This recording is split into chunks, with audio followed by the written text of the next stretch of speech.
Hello, good morning everyone. आज से हम लोग इस अपने चैनल पे स्टार्ट करेंगे एंसेंट हिस्ट्री। ठीक है, तो एंसेंट हिस्ट्री में सिंधु घाटी सभ्यता से हम लोग स्टार्ट करेंगे। तो चलते हैं, स्टार्ट करते हैं। सिंधु घाटी सभ्यता को इंग्लिश में कहा जाता है इंडस वैली सिविलाइजेशन।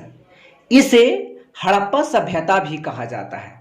इसे कांस्ययुगीन सभ्यता भी कहा जाता है तथा प्रथम नगरीय सभ्यता भी कहा जाता है। एक हर एग्जाम में इससे क्वेश्चन आना तय है। यानी सबसे पहले तो क्वेश्चन है सिंधु घाटी सभ्यता को अन्य किस नामों से जाना जाता है। ठीक है ना, तो हमने अभी देखा सिंधु घाटी सभ्यता, हड़प्पा सभ्यता, कांस्ययुगीन सभ्यता और प्रथम नगरीय सभ्यता। ठीक है, तो अब हम लोग स्टार्ट करते हैं कि ये सभ्यता क्या था। ये सभ्यता को प्रथम नगरीय सभ्यता क्यों कहा गया, कांस्ययुगीन सभ्यता क्यों कहा गया, हड़प्पा सभ्यता क्यों कहा गया और सिंधु घाटी सभ्यता क्यों कहा गया। देखिए, तो इसके बारे में इतिहासकारों का क्या मत था। तो सबसे पहले आपको यह समझना होगा कि 20वीं सदी के आरंभ तक इतिहासकारों का यह मानना था कि भारत की सबसे प्राचीन सभ्यता वैदिक सभ्यता थी। ठीक है, जिसमें हम लोग ऋग वैदिक, उसके बाद उत्तर वैदिक देखते हैं, जनपद महाजनपद देखते हैं। लेकिन ये उससे भी पुरानी सभ्यता थी जो सभ्यता कहलाई सिंधु घाटी सभ्यता।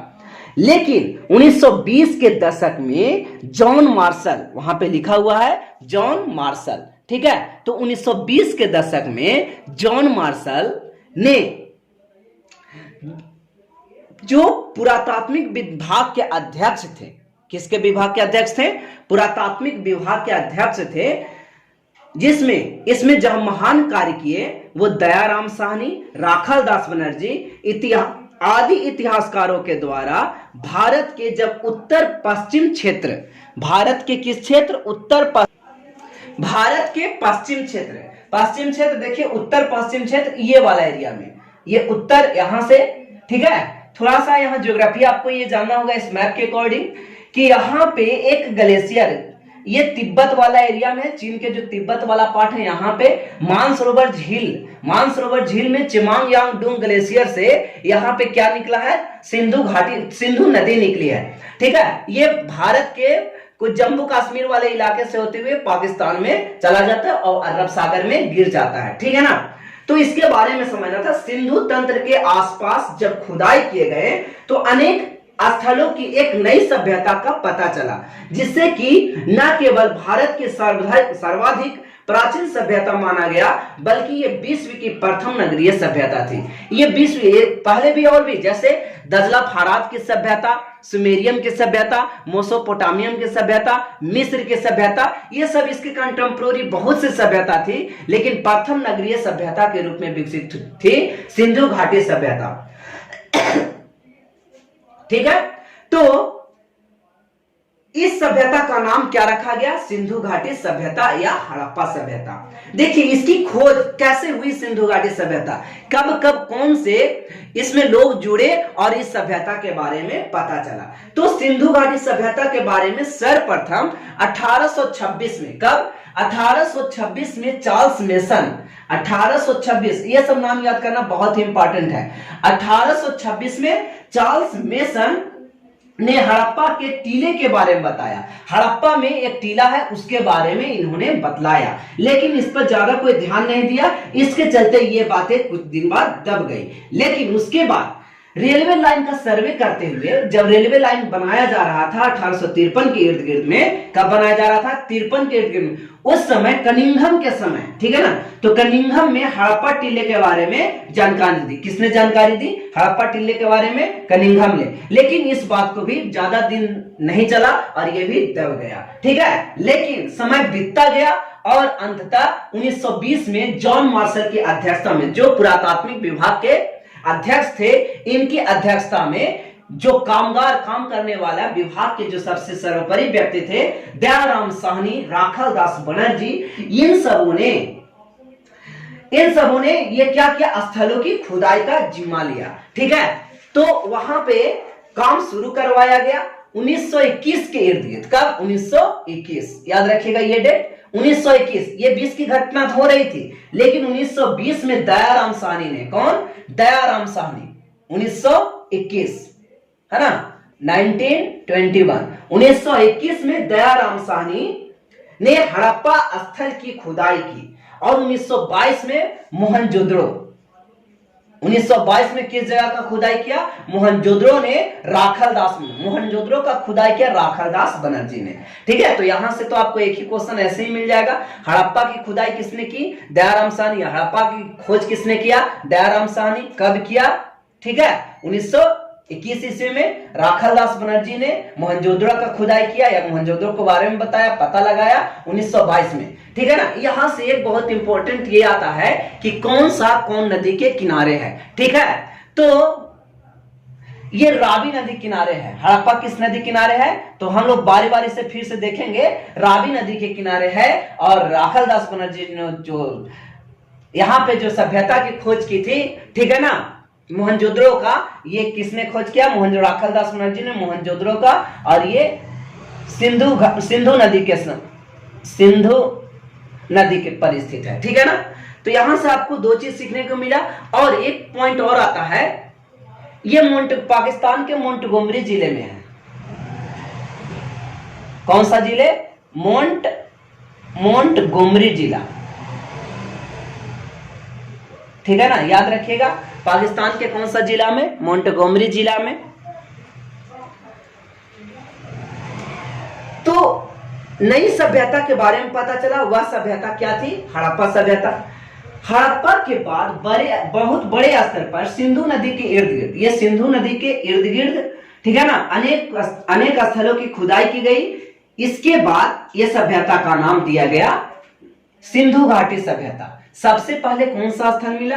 हड़प्पा सभ्यता। इसलिए कह दिया गया कि यह सभ्यता हड़प्पा सभ्यता है। लेकिन समय बीतता गया, धीरे धीरे सिंधु नदी के इर्द गिर्द, ये देख रहे हैं ना, यहां से इर्द गिर्द बहुत से स्थल है। इसी प्रकार जिस प्रकार के हड़प्पा में जो आर्किटेक्ट का मकान देखा गया, नली देखा गया, ठीक है ना, ड्रेनेज पैटर्न देखा गया, तो उस प्रकार से ये सब जगह पर मिली, सिंधु घाटी के इर्द गिर्द मिली, तो इस सभ्यता का नाम सिंधु घाटी सभ्यता कर दिया गया। ठीक है। कहता है बाद में इस सभ्यता के स्थल महाराष्ट्र में मिले। कहां मिला? महाराष्ट्र, ये वाला एरिया को महाराष्ट्र बोलते हैं। राजस्थान में मिले, देखिए ये राजस्थान, ठीक है ना, गुजरात में मिले, ये लोथल जैसे मिला था, पंजाब में मिला, कुछ पार्ट्स पंजाब में मिला और कुछ पार्ट उत्तर प्रदेश में मिला।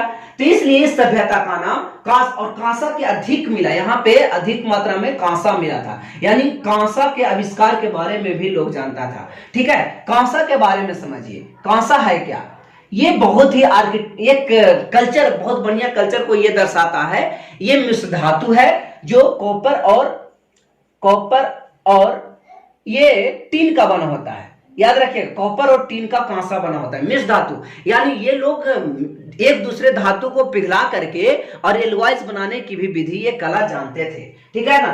तो ये नई प्रकार की आर्किटेक्ट थी, तो इस सभ्यता का नाम कांस्ययुगीन सभ्यता रख दिया। अब कुछ दिनों और इस सभ्यता के बारे में विशेषता को देखा जाए तो इसका आधार पर नगरीय सभ्यता रख दिया गया। इसके पीछे कारण क्या था? यहाँ का जो जल निकासी का जो ड्रेनेज पैटर्न बनाया गया, जो आज के जैसे शहर में व्यवस्थित होती है हर प्रकार के टेक्नोलॉजी, उस प्रकार से कुछ टेक्नोलॉजी उस समय था, तो इसलिए इस सभ्यता का नाम प्रथम नगरीय सभ्यता रख दिया गया। ठीक है। अब हम लोग यहाँ पे अब डिटेल करेंगे, थोड़ा सा ये देख लेते हैं एक बार फिर से कि एक क्वेश्चन क्या आता है। चार्ल्स मेसन, कनिंघम और जॉन मार्शल के बारे में क्वेश्चन पूछता है। क्रम से ये बतलाएं कि पहले हड़प्पा सभ्यता की खोज या सिंधु घाटी सभ्यता की खोज में किनका योगदान रहा, क्रम से। तो एक कोड हमने बनाया, चक्का जाम। क्या से हो गया? चार्ल्स मार्शल, पहले चार्ल्स मेसन आए। पहले कौन आए? 1826 में चार्ल्स मेसन। ठीक है। का से क्या हो गया? कनिंघम आए 1853 में, ये बता रहे थे ना, रेलवे लाइन को बिछाते समय, फिर इसका सर्वेक्षण के समय, और लास्ट में जॉन से हो गया जॉन मार्शल। और जॉन मार्शल कब? 1920 में इस पुरातात्विक विभाग के अध्यक्ष थे। और तब जाकर के 21 में दयाराम साहनी ने हड़प्पा सभ्यता की खोज की, हड़प्पा जगह का खोज किया। किसका खोज किया? हड़प्पा। ठीक है, और ये मोहनजोदड़ो, मोहनजोदड़ो, ठीक है ना। तो हड़प्पा जगह का खोज किया और ये राखालदास बनर्जी ने मोहनजोदड़ो को खोज किया। ठीक है, हमने क्या देखा कि सिंधु घाटी के इर्द गिर्द पहले ये सभ्यता मिली, ठीक है ना, तो इसको कहा दिया गया सिंधु सभ्यता। लेकिन सबसे पहले पहला नामांकन कौन हुआ, तो हड़प्पा सभ्यता, कारण कि सबसे पहला जो शहर का खोज हुआ वो कौन था, हड़प्पा। दूसरा क्या है, कांस्ययुगीन सभ्यता, ये कांस्ययुगीन सभ्यता, सॉरी सिंधु नदी के इर्द गिर्द मिला इसलिए सिंधु सभ्यता। अब कांस्ययुगीन सभ्यता कब कहा गया, जब सिंधु के नदी के इर्द गिर्द के अलावे भी भारत में और जगह मिले, जैसे यहाँ महाराष्ट्र में, यहाँ गुजरात में, यहाँ राजस्थान में, पंजाब में, उत्तर प्रदेश, ये सब इलाके में बहुत से इसी प्रकार के कंटेम्प्रोरी सभ्यता मिली। ठीक है, तो इसको कहा दिया गया कांस्ययुगीन सभ्यता, कांसा के अधिक मात्रा होने के कारण। कांसा किसका मिश्र धातु है, कांसा किसका मिश्र धातु है, तो कॉपर और टिन का मिश्र धातु है। प्रथम नगरीय सभ्यता इसको क्यों कहा गया, प्रथम नगरीय सभ्यता कहने के पीछे कारण था कि जिस प्रकार से शहर में ड्रेनेज पैटर्न व्यवस्थित होती है, आर्किटेक्ट अच्छी होती है, तो इस प्रकार से। ठीक है, ठीक है, तो आगे का लेक्चर हम लोग देखते हैं कि सिंधु घाटी सभ्यता का एरिया किस प्रकार से था, उसका क्षेत्रफल किस प्रकार से था।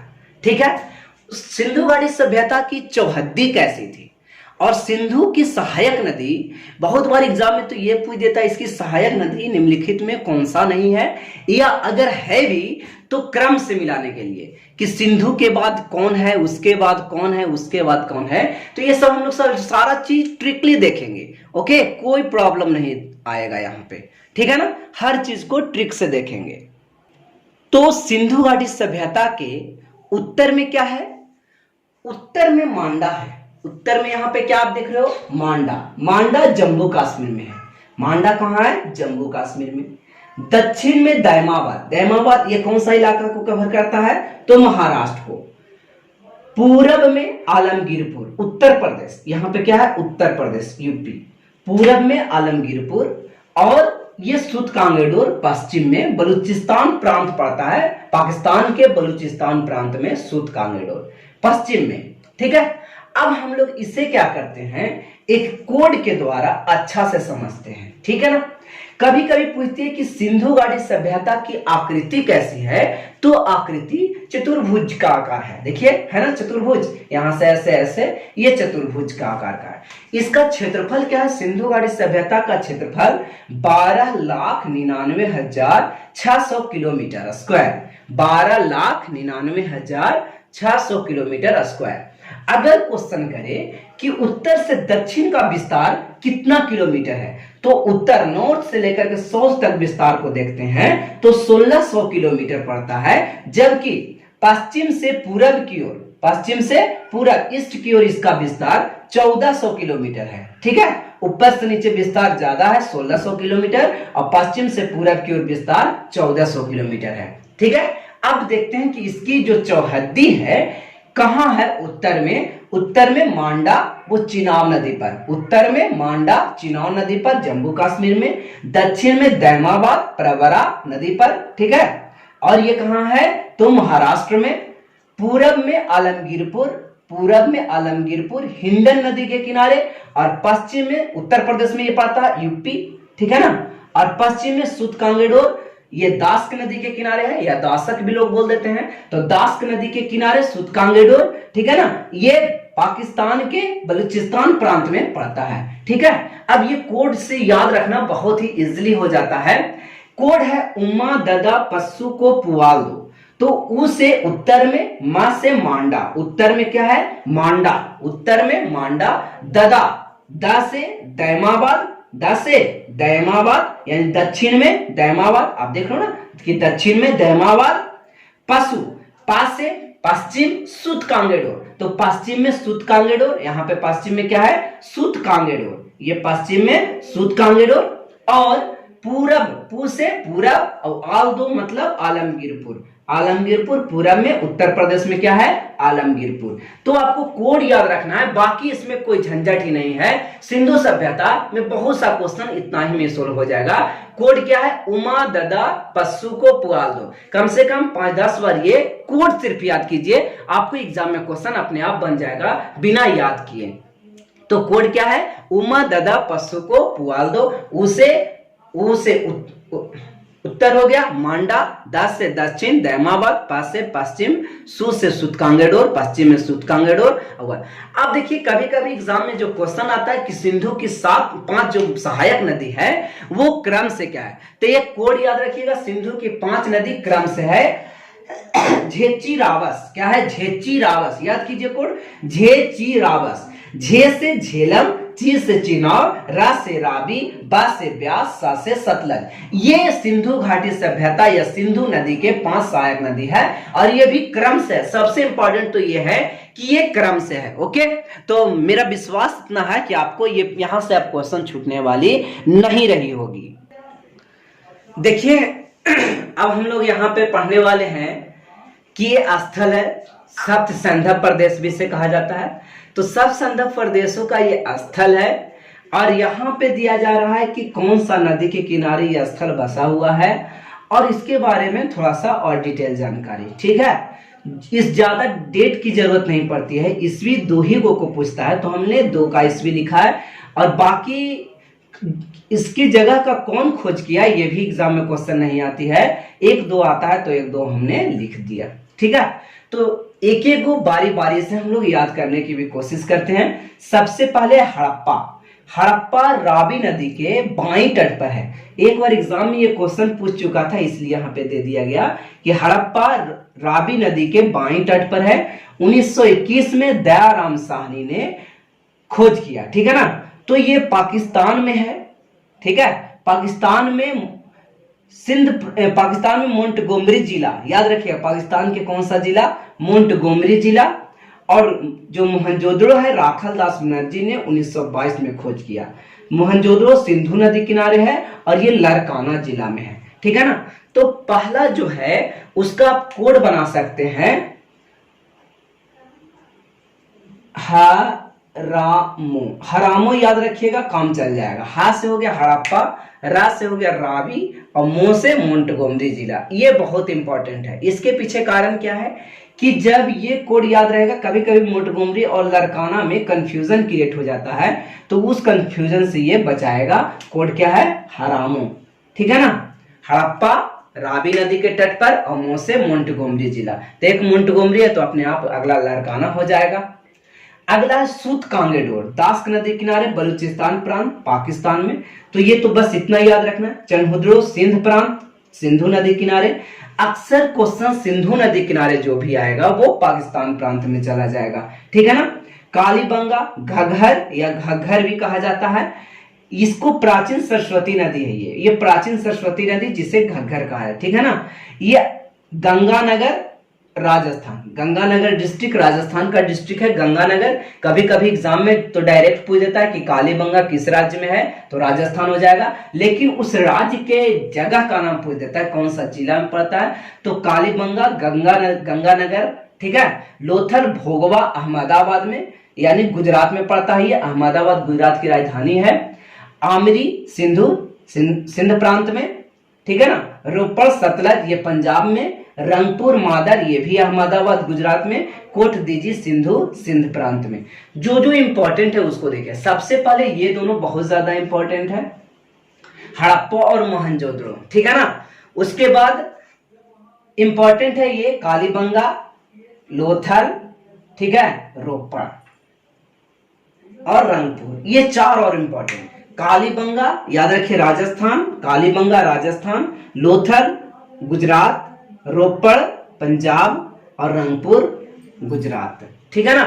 तो ये 3-4 पॉइंट आप याद रखिए और बाकी आपको याद करने की और जरूरत नहीं है। कुछ और जो नदियां हैं उसके बारे में हम थोड़ा सा आगे देखते हैं। कुछ और थे, आलमगीरपुर हिंडन नदी किनारे और ये मेरठ उत्तर प्रदेश में है। ठीक है। सुरकोतदा ये कच्छ गुजरात की एक जिला है, डिस्ट्रिक्ट। बनावली, ठीक है ना, हिसार हरियाणा में। धौलावीरा कच्छ गुजरात। राखीगढ़ी हरियाणा और दैमाबाद अहमदनगर महाराष्ट्र में। अहमदनगर है, ठीक है ना। महाराष्ट्र में कौन जगह? अहमदनगर, दैमाबाद अहमदनगर। ओके। अब हम लोग बारी बारी से देखते हैं कि हड़प्पा सभ्यता में जितने भी जगह खोजे गए वो कौन सा प्रांत का, जैसे पाकिस्तान में कुछ है, कुछ हरियाणा में मिला, महाराष्ट्र में है, गुजरात में है, तो ये सब कौन कौन सा मिला इसको हम लोग देखते हैं कोड के साथ। तो एक कोड हमने बना रखा है, हम चैन से कोट पहनेंगे। तो यहां पे पाकिस्तान में ये सब चीजें हैं, हा से हड़प्पा, मा से मोहनजोदड़ो, चै से चनहुदड़ो, से सुत कांगेडोर, को से कोट दीजी और पहनेंगे पाकिस्तान। यानी ये सब शहर पाकिस्तान में है, ये सब नगरीय सभ्यता कहाँ है? पाकिस्तान में। हड़प्पा, मोहनजोदड़ो, चनहुदड़ो, सुत कांगेडोर, कोटदीजी, ये सब कहाँ है? पाकिस्तान में। ओके, यानी एक बार फिर से कोड, हम चैन से कोट पहनेंगे। हड़प्पा, मोहनजोदड़ो, चनहुदड़ो, कोटदीजी, सुत कांगेडोर और पाकिस्तान में ये है। अगला कोड है गुजरात पर, कि गुजरात में सिंधु प्रदेश के कौन कौन से जगह हैं। ठीक है ना, सिंधु घाटी सभ्यता में कौन कौन से जगह गुजरात में है।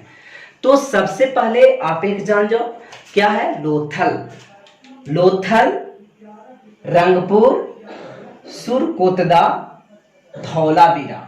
ठीक है ना, ऐसे एगो कोड याद रखिएगा, लोभ तो हो जाएगा लोथल, भोगवा नदी किनारे। ठीक है ना, खैर गुजरात तो कहता है लो रंग दे रहा है, से धो, यानी जो रंग है, कोई व्यक्ति रंग को दे रहा है और कहता है कि इससे धो दो, तो लो रंग से धो, लो रंग से धो। तो यहां हो गया लो से लोथल, रंग से रंगपुर, से सुरकोतदा, धो से धौलावीरा। ठीक है, लो रंग से धो, लो रंग से धो। अगला है हरियाणा, तो कोड याद करते हैं, हरियाणा में राखी बनता है। याद रखिए कि हरियाणा में क्या बनता है? राखी बनता है। तो राखी और बनता है से बनवाली। ठीक है ना, बनवाली बनता है और राखी गढ़ी। हरियाणा में राखी बनता है। ओके, देखते हैं सिंधु घाटी सभ्यता की नगर योजना। ठीक है, तो इसमें है नगर योजना में हड़प्पा सभ्यता की सबसे महत्वपूर्ण विशेषता यह थी कि उसकी व्यवस्थित नगर निर्माण। ठीक है, नगर निर्माण, जिस प्रकार से आज नगरों का निर्माण किया जाता है, सारी सुविधाओं से लैस होता है, ठीक उसी प्रकार से सिंधु घाटी सभ्यता की यह विशेषता अतुलनीय है। यहाँ की जल निकास प्रणाली, ठीक है, जब घर बनने से पहले गांव में क्या था कि जल निकास की प्रणाली नहीं होती थी। गांव से जो पानी निकलती थी, बचा हुआ पानी, वो गली में चला जाता था। लेकिन जब यहाँ सड़कों का पक्कीकरण कराया गया तो यहाँ नालियां का विकास होने लगा। ये विकास प्रणाली उस समय सिंधु घाटी सभ्यता में भी थी। ठीक है, नगर प्राय दो भागों में बटे थे। एक होता था पश्चिम भाग और दूसरा पूर्वी भाग। पश्चिम भाग में अच्छे लोगों को रहने के लिए जगह होता था, जिसको गढ़ी या दुर्ग कहा जाता था। यहाँ शासक वर्ग के लोग रहते थे। और दूसरा होता था जिसमें दुर्ग नहीं बना होता था, बस ऐसे ही आम जनता के लिए ये घर होता था। ठीक है ना, यहाँ की जो नगर योजना है वो ड्रेनेज पैटर्न पर था, यानी जाल पद्धति पर यह व्यवस्थित था। अर्थात हम कह सकते हैं कि ग्रिड प्रणाली पर यह व्यवस्थित था, जाल की जैसा ये पूरा शहर बनाया हुआ था। ठीक है ना, कहा जाता है कि लेकिन कुछ ऐसा भी था जैसे कालीबंगा में, जो कालीबंगा राजस्थान में है, हम लोग हर बार एक देखेंगे कि कालीबंगा कहाँ है, राजस्थान में। रंगपुर कहाँ है? गुजरात में है। लोथल गुजरात, सुरकोतदा गुजरात। तो ये सब उतनी ज्यादा अच्छे ढंग से ये प्रचलित यानी नगरीय व्यवस्था के क्रम में नहीं था। कालीबंगा में ये देखा गया ना तो यहाँ जल निकास की प्रणाली थी और ना मकान ईंटों के बने हुए थे, अर्थात ये कच्चे ईंटों के बने हुए थे। ठीक है ना, सिंधु घाटी सभ्यता में मूर्तियां तो मिली, यहाँ मूर्ति मिला लेकिन मंदिर कहीं नहीं मिला। यहाँ पे क्या मिला? मूर्ति मिला लेकिन मंदिर नहीं मिला। ऐसा स्थान लोथल और सुरकोतदा ही है जहां हड़प्पा सभ्यता में ऐसा स्थान मिला जो किला बंद था, यानी एक ही दुर्ग था। लोथल और सुरकोतदा में ये किला बंद था, यानी कि दूसरी जगह से नहीं आ सकते हैं, आने जाने का मात्र एक ही रास्ता था। ये दोनों को एक ही किला से घिरा हुआ था। ठीक है, गलियां, सड़कें एक निर्धारित योजना बनी हुई थी, कोई जिगजैग नहीं था। यहाँ के जो मुख्य मार्ग होता था वो उत्तर से दक्षिण की ओर होता था और यहाँ गलियां 90 डिग्री पर काटती थी, ठीक है ना। यहाँ टेढ़ी मेढ़ी गली का कोई भी व्यवस्था नहीं है। ठीक उसी प्रकार से यहाँ जो हाईवे बनाया गया, नेशनल हाईवे जो बनाया गया है NH, वो किस प्रकार एकदम एक स्ट्रेट लाइन में होता है। ठीक उसी प्रकार से यहाँ की भी जो सड़कें थी वो स्ट्रेट लाइन में होती थी। अगर काटना होता था तो 90 डिग्री समकोण पर काटती थी। जल निकास प्रणाली सिंधु सभ्यता की अद्वितीय योजना विशेषता थी। यहाँ की जो नली है तो जल निकास की प्रणाली को नलियों को ढका गया, या तो वो पक्की ईंटों से ढका गया या फिर पत्थरों से ढक दिया गया, ठीक है। कहा जाता है हड़प्पा मोहनजोदड़ो में तो पकाई ईंटों मिले, लेकिन कुछ ऐसे स्थान था जैसे कालीबंगा है या फिर रंगपुर, ये सब में कच्चे ईंटें मिले। दीवार या फर्श को बनाने के लिए यहाँ ईंटों में डिजाइन किया गया। अगर ईंट के लिए अगर किसी गोल चबूतरे की जरूरत पड़ रही है तो गोल ईंट मिला, और ईंट के आकार जो आजकल हमारे यहाँ ईंट उपलब्ध है उस प्रकार का भी ईंट मिला। लेकिन कोना बनाने के लिए, जो ईंट में कोना बनता है, 2 रूम को बनाने वाला जो कोना होता है, वो L साइज का ईंट यहाँ पे मिला। किस व्यवस्था का ईंट मिला? L साइज का। तो हम यहाँ नगर योजना पूरा के पूरा कंप्लीट कर लिए।